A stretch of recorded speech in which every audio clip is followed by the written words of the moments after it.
আমার নাম মোহাম্মদ আরিফুল ইসলাম। হ্যাঁ, আমার দেশের বাড়ি বরিশাল পটুয়াখালী মির্জাগঞ্জ থানা।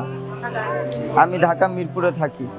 19 তারিখ থেকে আন্দোলন সুন্দরভাবে করতে আসি। কোনো সমস্যা হইতেছে মানে টিএসএল খাইতেছি, রাবার বুলেট খাইতেছি, মানে আমার সামনে মনে করেন অনেক মানুষ মনে করেন মারা যেতেছে, তারপর আমার ভয় লাগতেছে না, আমার ভাইরা মরতেছে, আমি কেন ঘরে বসে থাকবো। তারপর আমি কি সুন্দরভাবে আন্দোলন করতেছি একবারে টানা 4 তারিখ পর্যন্ত করছি। 4 তারিখে বিকালবেলা সেনাবাহিনী ছিল, সুন্দরভাবে আন্দোলন সক্রিয় করতেছি, আমরা সবাই আন্দোলন করতেছিলাম। হঠাৎ করে সেনাবাহিনী চলে গেল। সেনাবাহিনী চলে যাওয়ার পরে উড়াধুরা গুলি করা শুরু করলো। আওয়ামী লীগ, যুবলীগ আর পুলিশ উড়াধুরা গুলি করা শুরু করলো। গুলি করার মাঝামাঝি সময় দেখি এক 10 বছরের ছাত্র বুকে, 10 বছরের এক ছেলের বুকে আইসা গুলিটা লাগলো। আমি দেখে আর সহ্য করতে পারি না। ওই গুলিটা দেখার পর দৌড়ে যায়, ছেলেটাকে বুকে নিয়েছি, বুকে নিয়ে হাঁটা দৌড়ছে, আমার পায়ের নিচে 2টা গুলি করছে। আমি বসে পড়ছি পোলোটাকে নিয়ে। পরে প্রতিটায় আমি পোলোটাকে ছাড়ি নাই, শক্ত করে দৌড়ছি। পরে আবার আমার উপরে 2টা গুলি করে আর গুঁড়ো গুঁড়ো করে দিছে।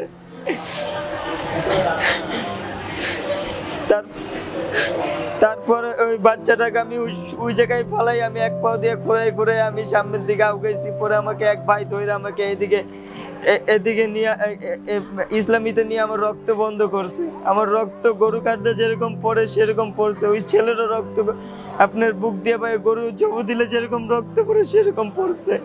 আমার 2 মাসের একটা বাচ্চা আছে, আমি ওই বাচ্চার কথা টেনশন করি নাই কেন? আমার দেশ স্বাধীন না, আমি দেশের মাটিতে সুন্দরভাবে হাঁটতে পারি না, চলতে পারি না, তাই আমি ঘরে বসে থেকে কি লাভ? আমার ছেলেও, আমি যদি এই দেশের জন্য না নামি, আমার ছেলেও তো রাস্তায় সুন্দরভাবে হাঁটতে পারবে না, আমার ভাইরাও তো রাস্তায় সুন্দরভাবে হাঁটতে পারবে না। যদি আমি মারাও যাইতাম, তারপরে তো আমার ভাইরা, আমার ছেলে, তারা সুন্দরভাবে দেশের মাটিতে হাঁটতে পারতো। এই স্বৈরাচার সরকারের থেকে তো আমরা দেশটাকে মুক্ত করতে পারছি। কিন্তু আমার একটাই দুঃখ, ওই বাচ্চাটাকে আমি বাঁচাইতে পারি না। আমার বুকে যদি আরো 2টা গুলি লাগতো, তারপরে যদি বাচ্চাটাকে বাঁচাইতে পারতাম, তাহলে নিজেকে ধন্য মনে করতে পারতাম। আমি প্রতিদিন মনে করেন 2টা 4টা লাশ আজমল হাসপাতালে দিয়ে আসছি।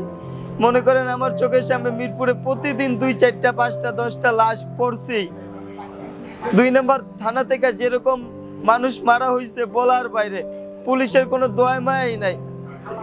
আমাকে মারছে ফায়ার সার্ভিস আছে না, 10 নম্বর ফায়ার সার্ভিসে উপর থেকে গুলি করছে, সামনে থেকে রাবার বুলেট মারে, বলে যে আমরা রাবার বুলেট মারি, তোমাদের কিছু হবে না, তোমরা সামনে আসো, বুঝাচ্ছে। কিন্তু উপরে থেকে গুলি মারে একবারে। আমার গুলি এই 4টা লাগতে লাগে না 10 সেকেন্ডও, দাপা দাপ। একটা মানুষের পায়ে কিভাবে 4টা গুলি লাগে বলেন?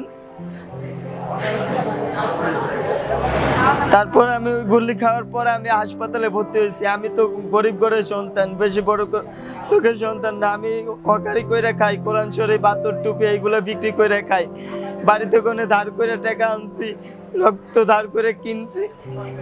এই পর্যন্ত আমার মিনিমাম 80,000 টাকার মতন খরচ হয়েছে মিনিমাম। আরও আমার এখন পর্যন্ত আমার অপারেশন একটা হয়েছে, এখনো আমার হাড় গুঁড়া আছে। কেবল নিচের গুলি বাই করছে, নিচেরটা অপারেশন ক্লিয়ার হয়েছে, কিন্তু উপরেরটা এখন পর্যন্ত ক্লিয়ার হয় নাই। উপরেরটা একবারে গুড়ি হয়ে গেছে। উপরেরটা অপারেশন করতে মিনিমাম 2 থেকে 3 লাখ টাকা লাগবে, বুঝা গেল। আমার পরিচিত এক বড় ভাই আসলো, সে বলল যে আমার হাত তোমার থেকে কম ভাঙছে, আমার 8 লাখ টাকা খরচ হয়েছে, তুমি তো সরকারিতে, তাই তোমার তো অর্ধেক হইলেও লাগবে। আমি এখানে কিন্তু আমি আমাকে নিয়ে চিন্তা করি না। আমি আমার ফ্যামিলির বড় ছেলে, আমার ফ্যামিলিটাকে আমি চালাই। আমার আব্বু কৃষক, বর্গা জমি চাষ করে। আমার এই ছেলে, বউ, আমরা 4 ভাই। আমার ছোট 2টা ভাই আছে। আমার তারপর 3 নম্বর ভাই পড়াশোনা, মানে 2য় ভাই পড়াশোনা করে। আব্বু কৃষক, মা বাসা বাড়িতে থাকে। আমার ফ্যামিলিটা কিভাবে চলবে আমি নিজেও জানি না, এক আল্লাহ মাবুদ ভালো জানে।